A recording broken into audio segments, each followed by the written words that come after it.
One with all the fun. The Fairchild Video Entertainment System at your larger JCPenney. The home entertainment system that never gets old. Plug in a new video cart and change the fun. Play tic-tac-toe, shooting gallery, or just doodle. Switch video carts and play Desert Fox. Switch again, it's blackjack. Or play the two built-in games, Pro Hockey or Tennis Champ.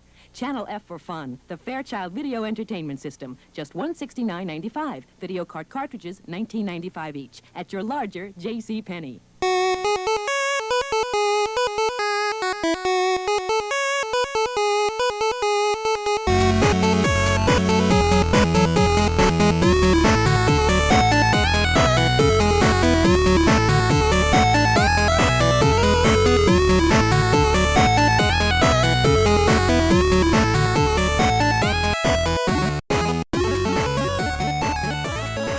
Hey everybody, welcome to another episode of Classic Gaming Brothers. I'm Zach. And I'm Seth. And we're the Classic Gaming Brothers. Yeah, that's right. We are the Classic Gaming Brothers. I like that. Yeah, that's right. We're the Classic Gaming Brothers. Yeah, that's right. I gotta go get my donkeys now. You're not from Boston. I'm from Rhode Island. It's just like Boston, except little. For any of our listeners who aren't on the East Coast, Donkeys is also Dunkin' Donuts. Did you know for a little while there was a period of time where there was a bunch of Dunkin' Donuts east of the Mississippi and very few west of the Mississippi? That time is now gone. Also, fun fact, Portland, Oregon used to have a Dunkin' Donuts downtown. Now they have a donut shop that's where the Dunkin' Donuts was that uses the same coloring as the Dunkin' Donuts did. Nice. But is not a Dunkin' Donuts. And in fact, there are 0 Dunkin' Donuts in Portland, Oregon, because I looked. There's a few Starbuckses. There's also some other donuts, like Voodoo Donuts is in Portland, Oregon. That's right. There's also some other donuts that were better than Voodoo Donuts. We should do a donut podcast where we just talk about donuts. We should really get onto the podcast because people don't like tangents like this. So, Zach, are you going to ask me what I've been playing recently? Seth, what have you been recently playing? Recently, I've been playing a game called Mag Runner. I have no idea how I gained possession of this game, but you also own this game, and so do a bunch of other people. So I think it may have been through Humble Bundle, which is how I got the possession of the game. I didn't know I had it. Yeah, exactly. It's one of those games where it's just like, oh, but you have to pay money to get it. So it's $9.99. It was developed and published by Frogware, which is interesting because Frogware makes Sherlock Holmes games and other types of adventure games. I think they have like 10 or 11. There's a ridiculous amount of Frogware Sherlock Holmes games. Here's the fun fact. Mag Runner has nothing to do with Sherlock Holmes or anything to do with adventuring. It is in fact a puzzle game that is similar to how Portal is a puzzle game, except instead of portals, you use magnets, hence the term mag in Mag Runner. All right, you're not using like gun magazines? No. Or just regular magazines? Just hitting people with like a rolled up Better Home and Gardens. I'm sure somebody's going to make a game about that now. Mag Runner takes place in the far future where you play as a character by the name of Dax. Does he have a diner like in Star Wars? No, but he does have a mutant father figure. So okay. His dad and his mom, something happened to them, so he was abandoned by them, and so he was raised by a guy named like Gamgee. Okay. He is a mutant with 6 arms. And there's not a lot of, maybe there is a lot of mutants. You don't encounter a lot of mutants in the game. But you don't encounter a lot of people because it's like very Portal. Like most of the game that I've played takes place in like almost like a laboratory. So you're like in a lobby, you go into a room, you complete the puzzle. You leave the room, you go back to the lobby, and a different puzzle resets as you kind of go along. And there's harder and harder puzzles using this magnet technology. It's cool. It plays very fun. You use different magnets to like move things. You like certain things have the ability to magnetize, and you have to use that physics element to be able to get yourself to the other side, wherever the door is. So you may need to use like magnetized crates or something to be able to throw them because a positive and a negative polarity will repel, where a positive and a positive or a negative and negative polarity will attract. You also use like stacking of polarity. So if you take like 2 crates and you make them both positive and you put a third crate on them and you make it positive and then you turn that third crate into a negative, then that third crate's going to like fly away versus just one crate. So it's a fun kind of futuristic puzzle game that also includes Cthulhu. So halfway through the game, there is some H.P. Lovecraft influence. So I've played about 4 hours or so of the game. I've been told or I've read that the game goes on for about 6 to 7 hours. So I feel like I've got a few more hours ahead of me, which hopefully with these type of puzzle games, like this is kind of like the Turing test is another type of game like this. There's like I feel like a length where the puzzles stay interesting, and as long as they continue to stay interesting, it's fun. But I mean, there's only so many ways that you can play with magnets, I guess. It's true. That's true. So yeah, it's been fun. I've been enjoying it. If you like that, if you are looking for like that Portal itch of like that one room at a time puzzle solving, I definitely recommend Mag Runner as a good pickup. It's got very positive reviews on Steam. A game that was a lot, at least to me, like Portal, but I don't think anyone else liked it besides me, was Cube. Qube, not CGB. Yeah. I don't know why. That game got a lot of bad reviews, but I really liked Cube. At least what I played of Cube. But to be fair, I only played the demo, and then I got the game from a Humble Bundle, and I never played it again. Maybe the moment you get past the demo section, it just takes a dramatic turn for the worse. You're gonna ask me what I've been recently playing? No, I don't particularly care. That's fine. That's fine. Seth, recently I've been playing a game called Marvel's Avengers. Now, you might remember back in probably episode 12-ish, maybe 13. I was trying to dig through our notes while you were talking. We should ask the historian. Now, for the listeners at home and for you, Seth, I said this game was a pass. And I gave it a lot of reasons why it was a pass. One being I had no interest in the game. So I bought the game, meaning it wasn't a pass. I did eventually buy it. So I guess it literally was a wait. Yeah, a wait. But yeah, no, I've actually recently been playing it. I picked it up actually kind of for free. I sold a bunch of games and I got a bunch of store credit at a local game store of mine. And I snagged it because it was very cheap. When I was buying it with store credit, fun fact, the person who worked at the desk laughed and said, "Have you played this game?" And I said, "I have not." And he said, "I hope it's better than when I played it." So I was already in for good expectations. It has apparently been seriously updated since release, but Marvel's Avengers is a game developed by Crystal Dynamics and published by Square Enix. It was originally released in September of 2020. As it implies by the name, you play as the Avengers and you stop a bad guy. The bad guy in this game is MODOK, who is a very silly villain in Marvel Comics, at least from my memory, because he's a man with a giant head who controls technology. And they kind of gave him a serious backstory in this one, but it is MODOK. MODOK stands for Mechanized Organism Designed Only for Killing. It could also be the Mobile Organism Designed Only for Killing, or Mental Organism Designed Only for Killing. And sometimes killing is substituted for computing. I've seen it spelled as, or caring. Yeah, anyway, you fight MODOK. You play as the standard Avengers roster, so there's Black Widow, Iron Man, Hulk, Thor, Captain America. And then added to the game is Miss Marvel, Kamala Khan, who's kind of your central character. She takes up kind of the majority of the main storyline as you go through becoming into her own as she develops her inhuman powers. And then there's a DLC that was added free to the game that adds Kate Bishop and Hawkeye, as well as 2 added storylines where you can play as both Kate Bishop and Hawkeye, where in this storyline, Hawkeye gets sent to the future by accident. Fun. And he lives through the future where everyone's dead and he is an old man. So I'm playing right now. I just started the first DLC where they introduce Kate Bishop, who is also known as Hawkeye. So one thing I'll say about this game is a complaint that I had back when I was originally putting it down as my pass.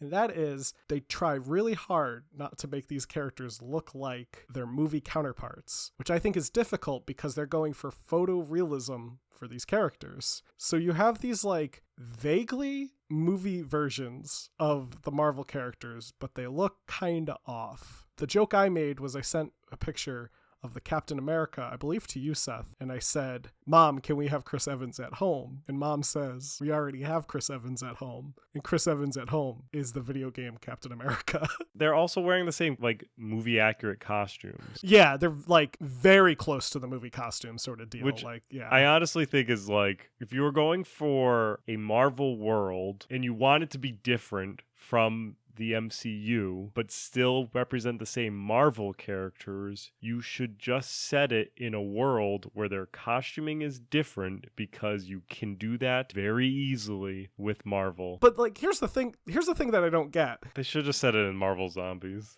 I get that the core Avengers, at least in the standard storyline that you think of, are like, Black Widow, Hulk, blah blah blah blah. But there's so many Avengers. Like, That's you true.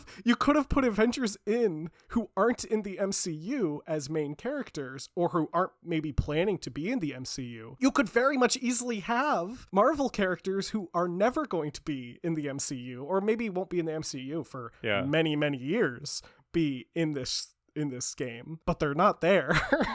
Because you know why they're not there? Because Demolition Man and Moon Knight don't sell video games. That's until the Moon Knight movie with Oscar Isaac, then they will sell video games. Well, Demolition Man, or D-Man, I think his name is D-Man. D-Man will never sell a video game. I love D-Man. He's a super strength homeless person. Are you aware of D-Man? I am aware of D-Man, yeah. Yeah, he's great. I just think it's interesting because like Marvel Ultimate Alliance, which came out years ago for the PlayStation 2, It was a great game. had a ton of Marvel characters on roster that like no one cared about, but they were still in the game.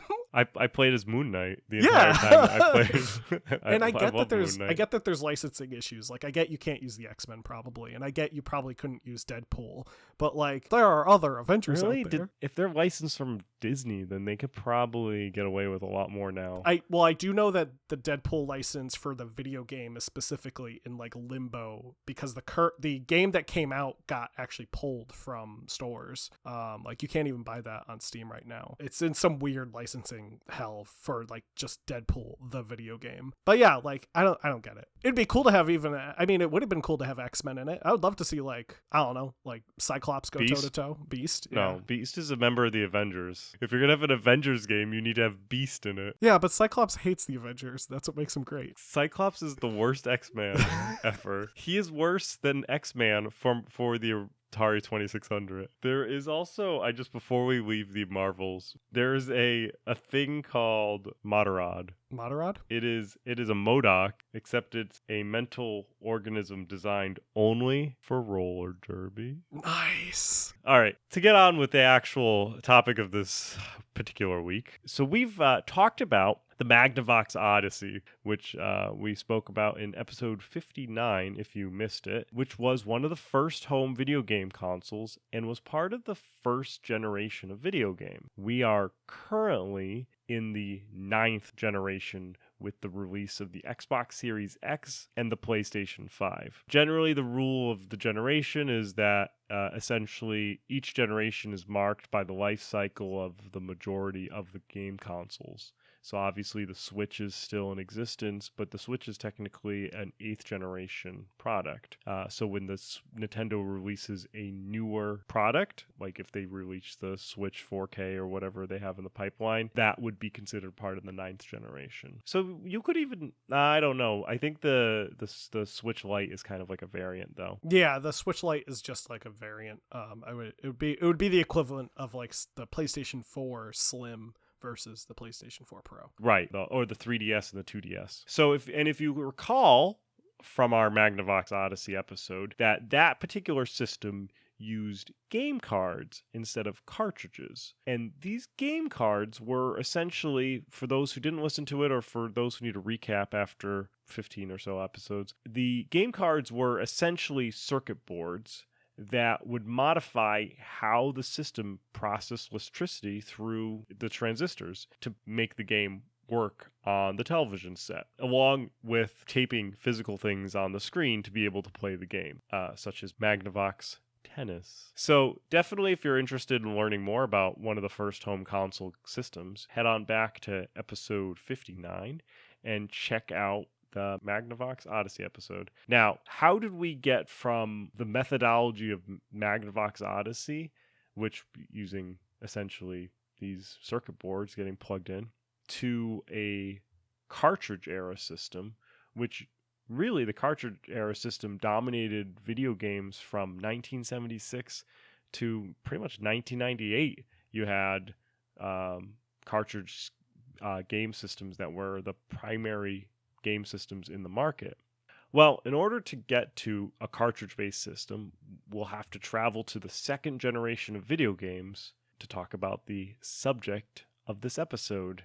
And that subject is the Fairchild Channel F, created and manufactured by Fairchild Camera and Instrument Company, which definitely sounds like a great video game company. Fairchild Camera and Instrument Company is a conglomerate that had divisions, and one of those divisions was Fairchild Semiconductors, which was originally founded back in 1957. Now, it was founded by Sherman Mills Fairchild and a group of scientists, and they created a transistor manufacturing plant in the Santa Clara Valley in California, which is now known as Silicon Valley. Now, a fun fact that there were two key employees in Fairchild Semiconductors, Robert Noyce and Gordon Moore, who would eventually go off and form a little company called Intel in 1968. And to be fair, Fairchild Camera and Instrument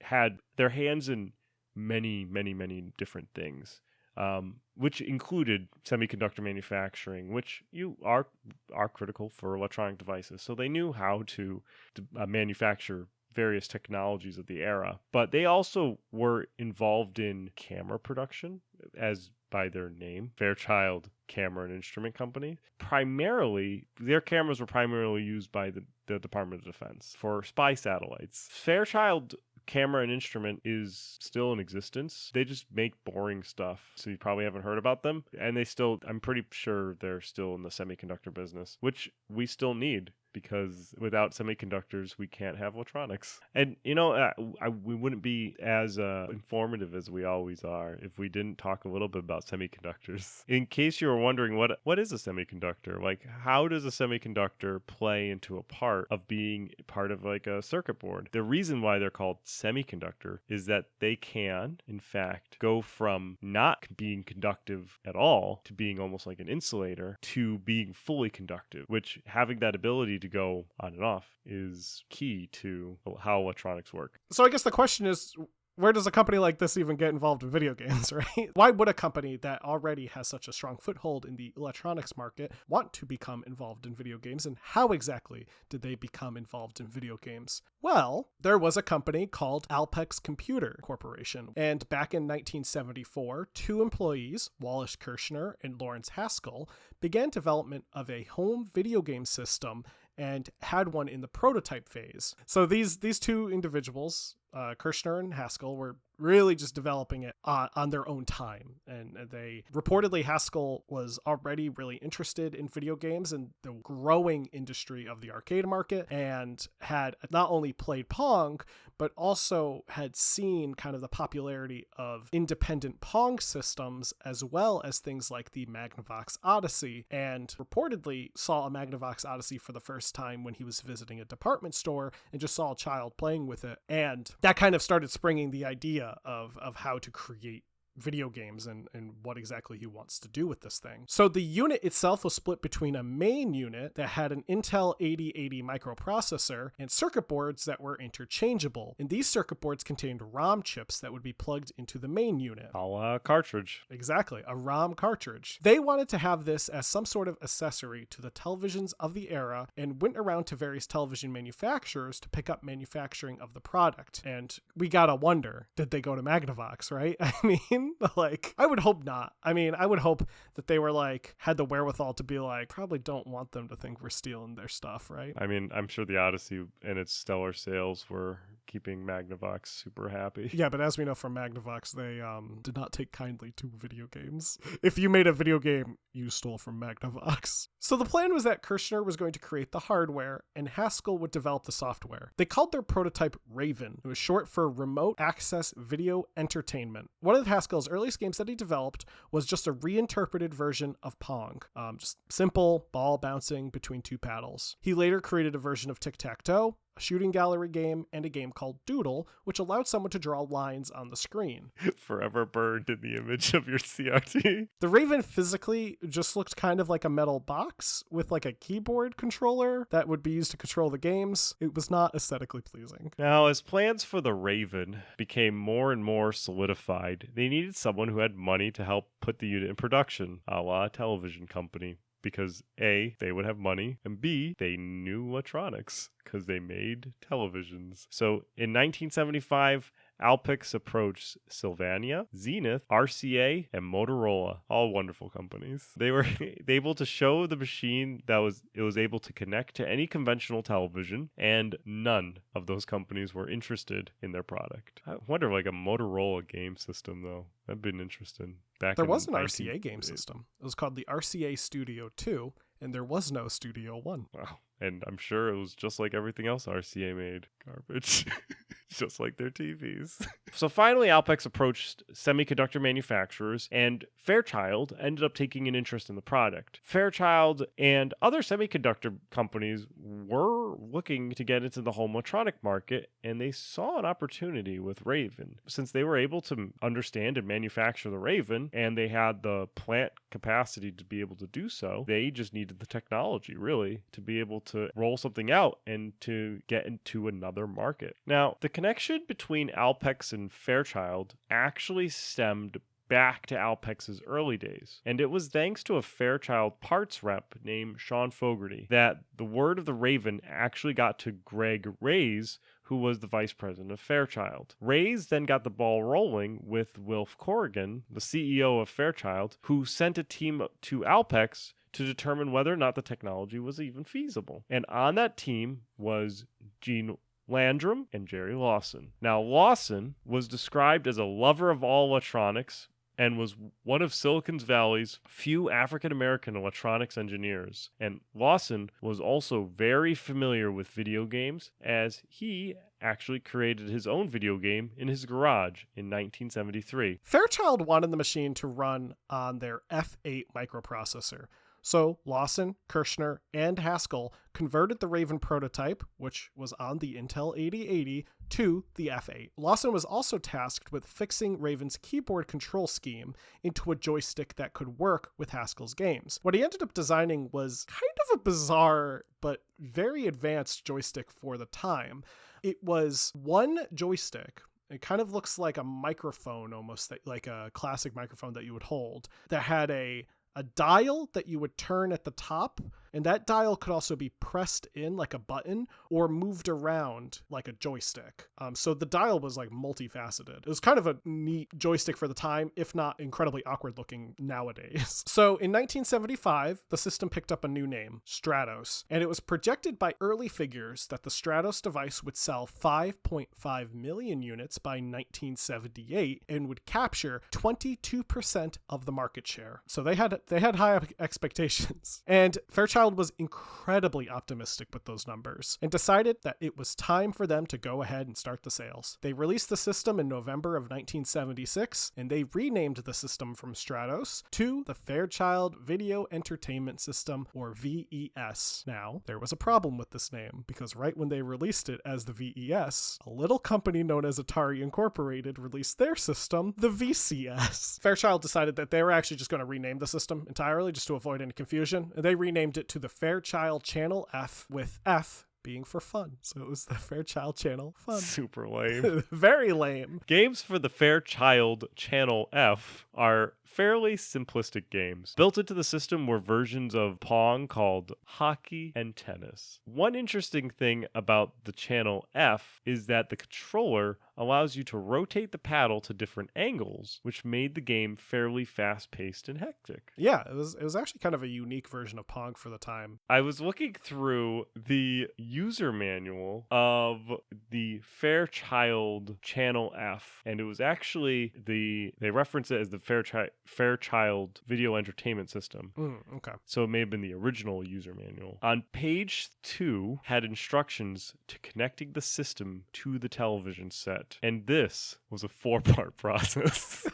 First, you had to disconnect your external antenna from the VHF terminal post on the back of the TV and attach. And we're not talking about a short instruction list on how to do this. You had to pull off your external adapter and then connect the twin lead wire coming from your adapter box to the now empty terminal post that your external adapter for the antenna was on. And then you peel the protective paper from the back of the adapter box to expose adhesive material and press the adapter box firmly into any clear area near the VHF terminal. Then plug the game cord into the adapter box and then connect the AC adapter to a convenient wall socket. And it's got a safety designed captive screw at the top of the unit. So you have to remove the center screw from the socket wall plate and plug in the AC adapter and then tighten the captive screw into the now empty center screw hole. There's a lot going on. And it also had special instructions about 75 ohm cable connections, all on the second page. And the best thing in the entire world is on page 3, and that is the FCC cautions. And it says, because the Fairchild video entertainment system is a television accessory that could potentially cause interference with neighboring TV sets, the Federal Communications Commission prohibits hooking up more than one TV set to the system, using any more flat twin lead wire from the adapter box than that is supplied, connecting flat twin lead wire from the adapter box to any TV antenna or cable TV outlet, or attaching loose wires to your TV antenna while operating the system. I really enjoyed that these consumer electronics had warnings from the FCC and restrictions. I like they had a warranty in the back, and in the warranty you fill out your information and send it in. When you sent it to them, they call it, you send us something, we'll send you something. Essentially, it was like you gave them your mailing address so that they could mail you Fairchild magazines. Now, unlike similar game systems of the time, which, to be fair, were mostly just like dedicated home Pong machines that could only play Pong and nothing else, and things like the Magnavox Odyssey, the Fairchild Channel F was unique for its interchangeable cartridges. Each cartridge was called a video cart and had a corresponding number for the release. Between 1976 and 1981, there were 26 cartridges officially released for the Channel F, with a 27th cartridge being released only in Germany by a third-party developer who was officially licensed by Fairchild, but it just wasn't released worldwide. The games consisted of titles such as Tic-Tac-Toe, Video Blackjack, Math Quiz 2, Robot War, Memory Match 2, Bowling. As you can tell, it's a variety of educational, some action, shooter, and puzzle games. There was also a clone of Pac-Man that was released in 2009. Fun fact. That one was probably not licensed. The games are very simple, again, and the graphics on the Channel F could only be displayed in limited color palette, and those colors consisted of gray, teal green, dark gray, white, black, red, green, and blue. The system could only use one plane of graphics and was only able to use 4 of the available colors as background colors. And by one plane of graphics, I mean the graphics you saw on the screen could not be overlaid. They could not, lap each other. You couldn't have multi-layers to them. It was one flat screen with a background. The resolution was 128 by 64 pixels with 102 by 58 pixels visible thanks to 64 bytes of RAM, not kilobytes, bytes. Small. Very small. The cartridge, which allowed for different games to be played via ROM chips, were also designed to be aesthetically similar to 8-track carts of the era, and they were also all yellow in color, very, very like canary yellow. They also have a weird door on them for it's the dust protector, so when you stick the cartridge in, it lifts the door up. Now, a number of licensed versions were released in Europe, including the Luxor Video Entertainment System in Sweden, the Andman Grandstand Video Entertainment Computer in the UK, and Saba Video Play, the ITT Telematch Processor, and Nordmont Color Teleplay Mu P, Mu being the Greek letter Mu, from Germany, and the Dumont Video Play and Barco Challenger from Barco Dumont Company in Italy and Belgium. Saba Video Play, that's the one that released the 27th cartridge. It was actually a version of chess. The Germans loved They did. at least the There's having 3 variants versions.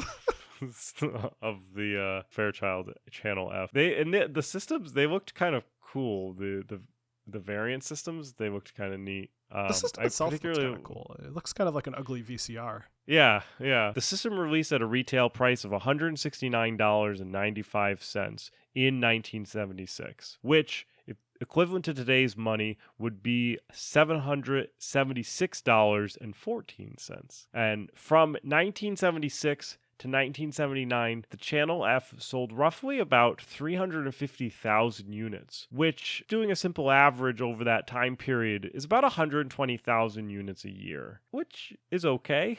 Yeah, it's not awful. I mean, it's better than the Apple Pippin, which we discussed a couple episodes ago. It was better than the Apple Pippin. However, let's compare that to another product, its direct competitor, the Atari VCS, also known as the Atari 2600, which was another cartridge-based system.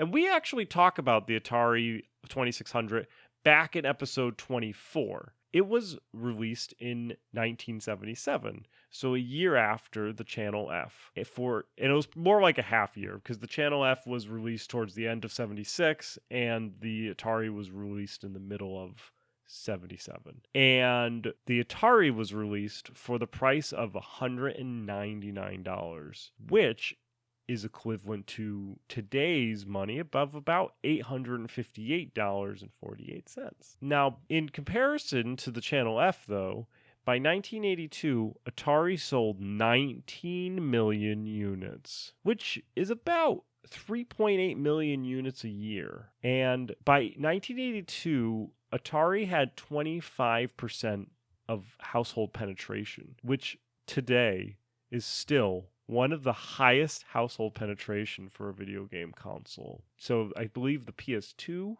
had, over 12 years, they sold enough to penetrate 40% of the household market, but there was also some issues with the PS2s being broke, they had to be fixed. So the market doesn't get penetrated more if the same consumer buys the product twice. So it may in fact be the Atari had the highest household penetration back in 1982 out of everybody. Now, one of the things that might explain why Atari was so much more successful was, Seth, how many total games would you say were there for about the Fairchild Channel F? By the discontinuation of the Channel F, there were about 32 games that were released. Yeah, for the Atari, there was almost 400. And that was about 100 plus games for Atari that were made by Atari, but also Atari games made by Activision, Parker Brothers, 20th Century Fox, iMagic, US Games, Coleco, Spectravision, Arcadia, Apollo, Tiger Vision Telegames, Sega, CBS Electronics, Panda, Data Age. It goes on and on and on, because the thing with the Atari was there were third-party games, because Atari lost a lawsuit, basically lost them the sole control over the games that were being sold for their system. That's right, which we talk about in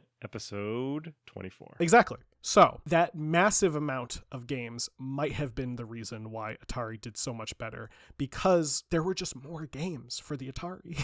And the games were all like arcade games. It was like the Channel F were mostly slower paced edutainment or thinking games, and the Ataris were not. So you look at a game like for the Atari 2600, such as Combat or Adventure, and then you'd look at a similar game on the Fairchild F, Math Quiz or Memory Match. And would you want Math Quiz or would you want Combat? Just think about that and answer to yourself. They were the same. They were being sold in the same time period. They were priced similar-ish. And there was a game called Combat and had great box art cover. And there was a game called Math Quiz, which had math on its cover.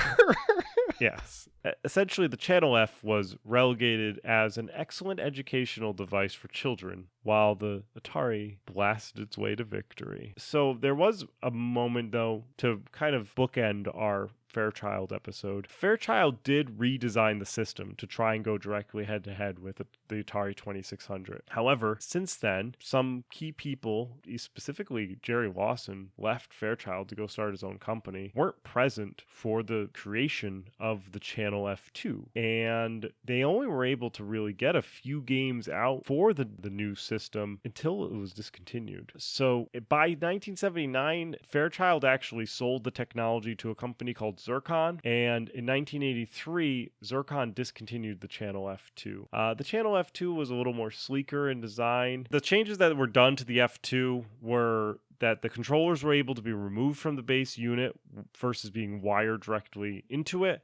You could also store those controllers into the rear of the unit, and the sound was mixed into the RF TV signal, so the unit no longer needed a separate speaker. But it was too late to kind of really have its time in the sun, as it were. I just want to say this before we wrap this segment up. Zach and I, we cover a lot of consoles that are poor performers when it comes to sales, but it's hard to think about the Fairchild F and discredit what it did for video games. There was a lot of technology that came out of the Fairchild F construction, and it was the first cartridge-based system to hit the market. And that's saying something. It may not have sold well, and it may have had its restrictions or limitations, or may not have had the best games on it, but I think at the end of the day, it deserves its place in history as all the smart people that worked on it. Because at the end of the day, these people that worked on the Fairchild Channel F, those people were brilliant, much smarter than I, and were able to make something happen. In a day and age where we are now, it's hard to think about a video game system having 64 bytes of data storage on it, where today our game systems have gigabytes and gigabytes of data storage. Like it's technology has leaped and bound forward over the course of the years, and a lot of that leaping and bounding forward was because of these pioneers back in the 70s. For anyone who's interested, there is a great Netflix show called High Score, which we mentioned in a previous episode as well. And High Score did do an episode, their very first episode, actually, episode 1, on kind of the early generation of video games, and they talk about Jerry Lawson, and they actually have an interview with his children who talk about their father and talk about the Fairchild Channel F and what it meant to him as he got his start really in the electronics world. That is the Fairchild Channel F, Seth. That's right. System that sold poorly and was discontinued. Much like our other systems that we've talked about, possibly future systems that we will talk about. So, anyway, we're going to get to our Buy, Wait, Pass segment of the show here. I went first for recently played, so I'll go first again. That sounds for good Buy, to Wait, me. Pass. So the game that I'm excited about buying, waiting, or passing on is a game called Paralives. And it is a life simulation game that is in production where you can build your dream house, create characters, and manage their lives any way you want. Kind of sounds like The Sims. In fact, it is pretty much like The Sims, except not made by EA, so there might be hope. So it's actually being developed and published by a team that with Steam just has the name of the founder, Alex Massey, as the leader of this team. They do have a Patreon as well, where they've gotten quite a lot of supporters, and they were able to hire, I think they're up to 8 team members, and they're looking to hire 2 more people. And it is very much a dollhouse kind of game where you can build a building, you can fill it with furniture, you create a person, and you live that person's life by making them go around and do everyday tasks like go to work and clean the dishes, in case you want to play a game instead of just doing the dishes. It looks really, really fun. It looks really, really slick. There are things that it does that I think if it does it right and they launch successfully, can really have Electronic Arts think twice about what they're going to do for The Sims going forward, as I think The Sims has pretty much run the life simulation genre by itself for a long time now. It's hard for me to think of a game that's just like The Sims that's not The Sims. Beyond The Sims competing against itself, because The Sims has 4 games, and they all, you could be like, I'll just play Sims 3, which is different than you playing Sims 4. but they're still all the same game. Like, it's still the same series. So I really like the functionality in Paralives that they present in the demo, where you can actually just drag furniture. So if you wanted like a desk, but you wanted to make the desk long or flip the desk's cut out for like the drawer and stuff to another side, you can do that pretty easily. I think a cool functionality is that you can take like a desk lamp and you can put it on the floor, and then you can stretch it out and it becomes a floor lamp. But it's not like The Sims where it just looks like a gigantic desk lamp. It looks like an actual floor lamp, because that's what happens in The Sims. When you make something bigger, it just becomes a bigger version of itself. Yeah, so you can it's make funny. a gigantic like toilet seat the size of a house. But in Paralives, it kind of changes, so it becomes like a different thing entirely. So you could have like a box, and you could put the box on a wall, and it kind of looks like the IKEA shelf. But then you could take that box and you could put it on a desk, and you can shrink that box down, and then it looks like a little like monitor stand. So it's a really cool functionality in regards to that. The character creation looks really snappy. So I'm just hoping that it will come out eventually. The release date is to be announced. So I don't know if it's going to be a game that comes out in 2021, being that we're 4 months in, or if it's going to come out in 2025. Who knows? But hopefully it comes out sooner, but hopefully they don't rush it. And I'm going to put this down as a buy. I really like life simulators as well. So I really like The Sims, and I've been looking for like an alternative to The Sims, and I think this would be a good alternative. So when this releases, I will buy it, and then I will talk about it on this show. Not this episode. That'd be weird. That'd be like time travel. So Zach, what are you excited about buying, waiting, or passing on? Seth, the game that I'm excited about buying, waiting, or passing on is a game called Indiana Jones. And this is the Indiana Jones game that is due to be out sometime. I'm not sure when, because there's no date given for it. In fact, we don't know really anything about this game except that it is an Indiana Jones game being made by Machine Games, who are the same Machine Games that is a subsidiary of Bethesda and has worked on projects such as the Wolfenstein games that have recently come out in the past few years, such as Wolfenstein The New Order and Wolfenstein The New Colossus. And I'm actually really excited about the kind of prospect of Machine Games doing an Indiana Jones title, because Machine Games certainly knows how to do one thing very well, and that is games where you beat up Nazis.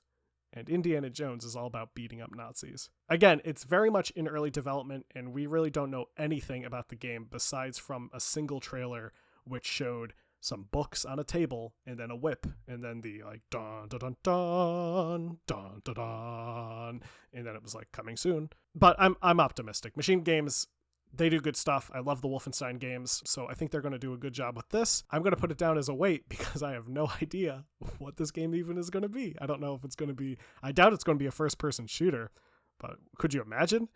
Like first-person Indiana Jones using your whip to like just knock people over.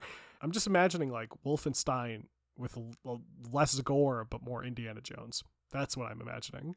Or like Wolfenstein but with the same mobility as Doom Eternal, because you're Indiana Jones now. Do you think they're gonna have like Harrison Ford be mocapping? Man, I hope. I don't know if they're gonna tie it into the new movie, because there's supposed to be a new movie coming out too with Harrison Ford. With Harrison Ford. So I don't know if they're gonna tie it into the new movie. I don't know. Did you play New Colossus? I have. I actually liked New Colossus. It's very stupid. Like the plot is just ridiculously dumb, but it's a good game. Yeah, I think I still have to beat it. The ending's good. I was actually, I don't remember the ending, but I think it was good. I'm pretty sure it was good. Anyway, Machine Games, Indiana Jones. I'm looking forward to it. Let me tell you all about how you can listen to us, contact us, and support us, because there's plenty of ways you can do that, and I'm going to break those down. For those of you who want to listen to us, you're already listening to us. In fact, you listen to us speak for a substantial amount of time. But let's say you want other people to listen to us, so you should tell them that we're available on all the available podcasting applications that are out there. In fact, we're available on iTunes, we're available on Amazon, we're available on Stitcher, iHeartRadio, CastBox. I can keep going. I mean, we're just on all of them. If there is a podcasting application that we are not on, certainly let us know. And the way you can let us know is if you go to our website, classicgamingbrothers.com,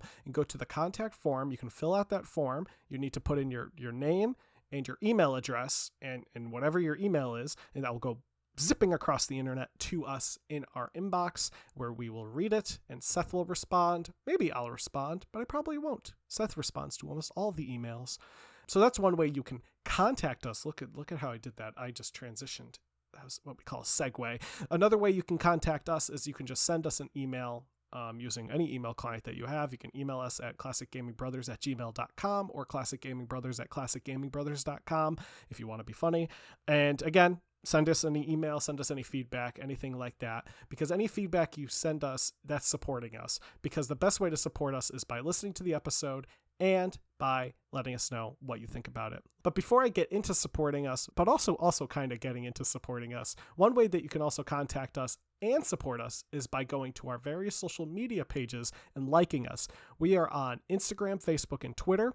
Our Instagram and Facebook are Classic Gaming Brothers. Our Twitter is CG Brothers Pod. We're also on Twitch, twitch.tv/Classic Gaming Brothers. You can like us on all those places. You can also contact us on all those places. We will get back in touch with you as soon as possible. The rest of the ways you can support us are just by telling your friends that you like this podcast. Letting 3 friends know that you like this podcast is a great way to do so. You could also ring bells, subscribe, blah, blah, blah, all those things that you need to do to let us know that you like it. That's great. Probably one of the best ways that you could support us, though, is just by leaving a review of our podcast on the application you use. Most applications have a form of, giving us stars or leaving a review. So if you can do that, be sure to do that. That really does help us, and we really appreciate that sort of feedback. And lastly, if you want our merchandise, we have a shirt, we have a mug. You can check those out on our website. We have a store, so be sure to visit our website. Pick up something if you want. Don't feel obligated to. We just have that there if you're interested. And that's everything. Look at me go. That's it, Seth. I didn't forget a single thing. Did I? Don't play games like my brother. Don't play games like my brother. I've been Seth. And I've been Zach. And we've been the Classic Gaming Brothers. That's right. The best thing about the Fairchild Channel F is in the game Tic-Tac-Toe. If you lose, it says, "You lose, turkey." Love that. Oh. You lose, turkey. It's like the pinball games that would just be like, wasn't it that pinball game on the Microsoft, like on the Windows, where